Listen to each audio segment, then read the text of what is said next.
예, 안녕하십니까. 여러분들의 백만장자입니다. 사랑합니다. 요즘에 지금 분위기가 상당히 요것 때문에 난리죠. 예, 또 뭐가 난리겠습니까, 여러분? 예, 주주환원책이 지금 여기저기서 난립니다. 난리가 아닙니다. 지금 뭐 자사주 소각하고 주주환원 뭐 한다 이래서 주주환원 바람이 상당히 거세게 불고 있는 상황입니다. 자, 금융지주 쪽도 보시면 지금 뭐 신한금융지주 같은 경우에 1,500억 원 규모의 자사주 소각한다 뭐 이렇게 막 이야기가 나오고 있고, 그 다음에 KB금융지주도 3,000억 원 규모의 자사주를 매입한다 뭐 그런 이야기가 나오고 있는데, 우리가 또 지금 현대차 같은 경우에 3,000억 원이 넘는 자사주를 매입을 한다고 합니다. 3,000억 원이면 여러분 거의 현대차 주가의 한 발행 주식 수의 거의 1% 정도 수준의 자사주를 소각을 한다고 합니다.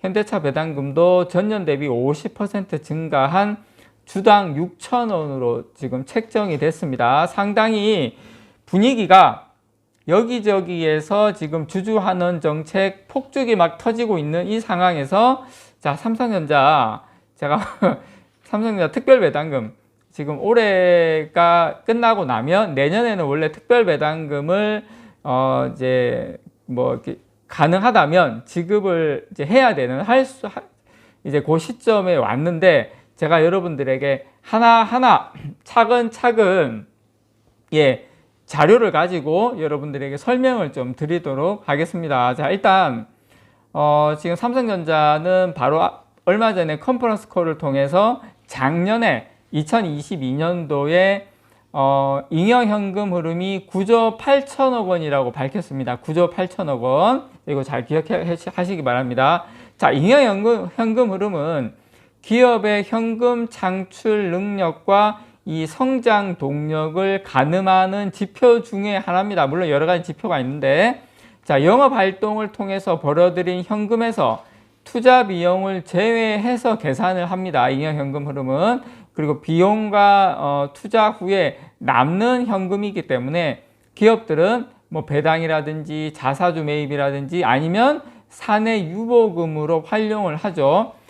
지난 2017년 10월 달에 삼성전자는 18년부터 20년 이 3년간 발생한 잉여현금 흐름의 50%를 주주들에게 환원하겠다는 계획을 발표한 바 있습니다. 그래서 매년 분기마다 지급하는 정기배당금하고 특별배당금이 지금 대표적인데, 자, 이에 따라서 2018년하고 2020년 정기배당이 매년 1년에 한 10조 정도 나갑니다. 뭐 9조 6천억 원인데 10조 정도 나가고 있고 실시하고 있고, 2021년 초에는 3년간 발생한 잉여현금을 바탕으로 특별배당도 실시를 했어요. 그때 특별배당금이 1,578원, 총 한 10조 정도 나갔습니다. 그래서 해마다 여러분 정기배당금이 해마다 10조 원 정도 나간다고 생각을 하시면 돼요. 그리고 그때 2021년도에 특별배당금을 1년치 배당금 한 10조 정도 나갔습니다. 정확하게 10조 7천억 정도 특별배당금을 줬는데, 개인적으로 저도 받았습니다. 저도 받았고 특별배당금 인증도 했어요. 아마 보신 분도 계실 거고 최근에 들어오신 분은 못 보신 분도 계시는데, 자, 그건 이제 과거 이야기고, 자, 다음 특별배당 시기가 2021년부터 3년이 지난 내년 초입니다. 그래서 2021년, 2022년, 2023년에 잉여현금을 보고 이제 내년에 지급을 하는 겁니다. 그래서 원래대로라면 내년에 특별배당금을 받는 해입니다. 자, 여기까지 아마 다 이해하셨을 거라고 생각을 해요. 자, 그래서 특별배당을 실시하기 위해서는 3년, 21년, 22년, 올해 23년 이 3년간의 잉여현금이 연간 정기배당금, 연간 얼마 제가 정기배당금 나간다고 했습니까? 10조죠, 10조. 그래서 연간 정기배당금 정확하게 29조 4천억 원, 1년에 9조 8천억 원 8천억 나갑니다. 그래서 이 연기 정기배당금 3년치 29조 원의 2배인 58조 8천억 원을 넘어야 됩니다. 50%를 넘어야 되니까. 예. 50%를 넘어야 우리 정기 배당금이 30조 나가는데 이 잉여현금 흐름의 50%를 준다고 했으니까 이 두 배인 58조 8천억 원이 넘어야지 잉여현금 흐름의 50%를 정기 배당으로 지급하고도 남는 재원이 있을 때 특별 배당으로 환원하기 때문이죠. 그래서 우리가 3년 동안 30조 나갔으니까 그거의 배인 60조는 넘어야지, 예, 잉여현금 흐름이 60조는 넘어야지 50%는 이미 정기 배당으로 나갔으니까 이제 추가로 특별 배당을 환원을 할 수가 있는데, 삼성전자는 2021년부터 정기 배당을 1년에 9조 8천억 원씩 우리 분기 배당하고 있지 않습니까? 지금 주고 있습니다. 지난 2021년 삼성전자의 잉여현금은 19조 6천억 원, 2021년에 잉여현금이 19조 6천억 원이었습니다. 그리고 작년에 잉여현금 제가 여러분께 말씀드렸죠. 9조 8천억 원. 올해 우리가 특별 배당금을 받으려면 올해 29조 4천억 원 이상의 잉여현금이 발생을 해야 됩니다. 올해만 29조 4천억. 예, 그렇게 해야지만 여기서 1조가 넘어가도 우리에게 배당금으로 지급될 수 있는 것은 5천억 밖에 안 돼요. 원칙대로 따지자면. 그래서 현실적으로 올해 잉여현금이 30조 원이 발생하지 않는다면 특별배당의 재원이 생기지 않는 셈입니다. 제가 논리적으로 여러분께 따지면 이래요. 그래서 올해 이 정도의 깜짝 성장을 기대하기에는 저는 상황이 상당히 좋지 않다.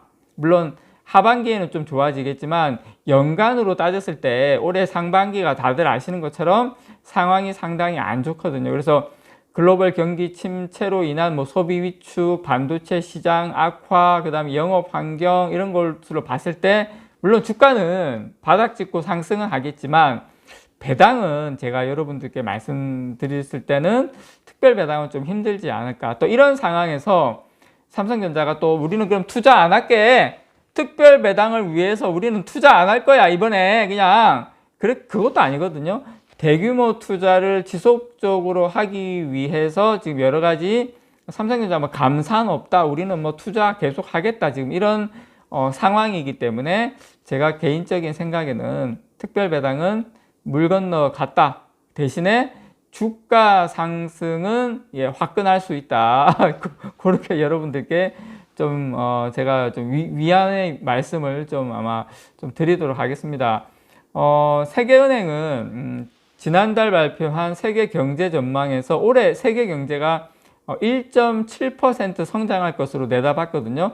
직전 전망인 지난해 6월보다 1.3%포인트 내린 수치입니다. 이게 그래서 어쨌든 올해는 하반기로 갈수록 많이 좋아지겠지만 이렇게 상반기 하반기 다 합쳤을 때는 제가 생각할 때 올해 30조 원 이상의 잉여현금은 거의 불가능하다. 그렇게 제 개인적인 그렇게 생각하고요. 줄 수도 있습니다, 여러분. 그건 아무도 몰라요. 근데 제가 지금까지 데이터와 현실을 말씀을 드린 거고, 어쨌든 삼성전자는 투자 축소에도 선을 그었죠. 그래서 지난달 31일 열린 4분기 실적 발표 컨퍼런스 콜에서 올해 이 캐펙스 이제 시설 투자를 말하는 겁니다. 작년하고 유사한 수준이 될 것이라고 못 박았기 때문에 작년에처럼 여러분 시설 투자 금액이 53조 원이었거든요. 여기서 조금 반 정도만 해도 충분히 특별 배당 줄 수도 있겠지만 그럴 것 같지는 않고요. 제가 봤을 때. 그래서 제가 이거 어떻게 말씀을 드려야 마무리를 지어야 될지 모르겠지만 올해는 특별 배당금은 조금 힘들 것 같고 대신에 주가 상승에 조금 위안을 삼자 그렇게 말씀을 좀 드리고 싶습니다. 이상 여러분들의 백만장자였습니다. 사랑합니다, 여러분.